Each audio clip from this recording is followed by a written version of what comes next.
les pères fondateurs du panafricanisme et leur rôle.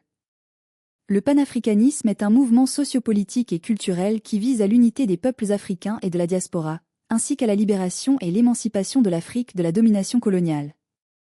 Plusieurs figures emblématiques sont considérées comme les pères fondateurs du panafricanisme, chacune ayant contribué à sa naissance, son développement et sa propagation à travers le continent africain et au-delà.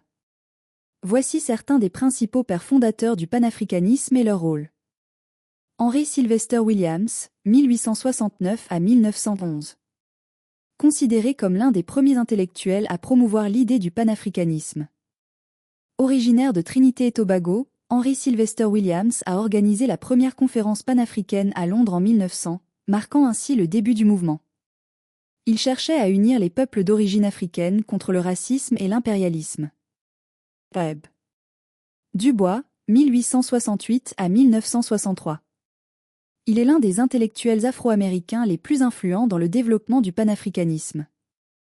W.E.B. Du Bois a été un militant des droits civiques aux États-Unis et a joué un rôle majeur dans l'organisation des congrès panafricains, notamment en 1919, 1921, 1923, 1927 et 1945. Il croyait en une Afrique unie et émancipée, et a encouragé la coopération internationale entre les Africains et la diaspora. Marcus Garvey, 1887 à 1940. Fondateur de l'UNIA, Universal Negro Improvement Association, Marcus Garvey, originaire de la Jamaïque, a plaidé pour le retour des afrodescendants en Afrique et l'autosuffisance des Africains et de leur diaspora. Il est à l'origine du concept de la Renaissance africaine et a inspiré de nombreux mouvements nationalistes en Afrique. Kwame Nkrumah, 1909 à 1972. Premier président du Ghana indépendant, Kwame Nkrumah est l'une des figures les plus emblématiques du panafricanisme. Il croyait fermement à l'unité africaine et a joué un rôle clé dans la fondation de l'Organisation de l'Unité africaine, OUA, en 1963. Il a également plaidé pour une Afrique politiquement et économiquement unie, libérée de la domination coloniale. Julius Nyerere, 1922 à 1999. Président de la Tanzanie et fervent défenseur de l'unité africaine, Julius Nyerere a promu la solidarité panafricaine. Il a également soutenu les mouvements de libération en Afrique australe et a travaillé pour l'intégration politique et économique du continent. Son idéologie du Ujamaa, socialisme africain, était profondément influencée par les principes panafricanistes. Haïlé Sélassié I, 1892 à 1975.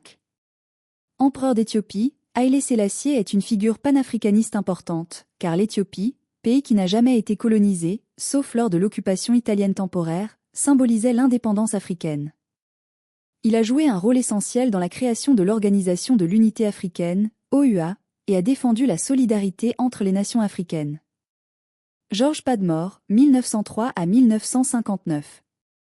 Intellectuel trinidadien, George Padmore a travaillé étroitement avec Kwame Nkrumah et d'autres leaders panafricains. Il a joué un rôle clé dans l'organisation du Congrès panafricain de Manchester en 1945, un tournant dans la lutte pour l'indépendance des colonies africaines. Jomo Kenyatta, 1897 à 1978. Premier président du Kenya indépendant, Jomo Kenyatta a joué un rôle crucial dans la lutte pour l'indépendance de son pays et dans la promotion du panafricanisme. Il a été une voix influente dans les discussions pour une Afrique libérée et unie. Cheikh Anta Diop, 1923 à 1986. Historien et anthropologue sénégalais, Cheikh Anta Diop a été un ardent défenseur de la renaissance culturelle africaine. Il a montré, à travers ses recherches, que les civilisations africaines anciennes, notamment l'Égypte antique, étaient à la base de nombreuses cultures mondiales.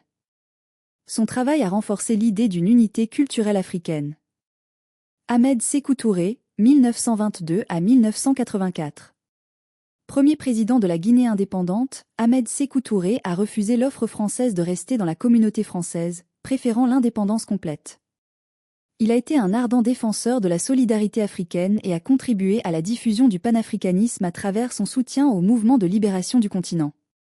Pour conclure, les pères fondateurs du panafricanisme ont tous, à des moments et de manières diverses, milité pour l'émancipation, l'unité et la renaissance de l'Afrique et de ses diasporas.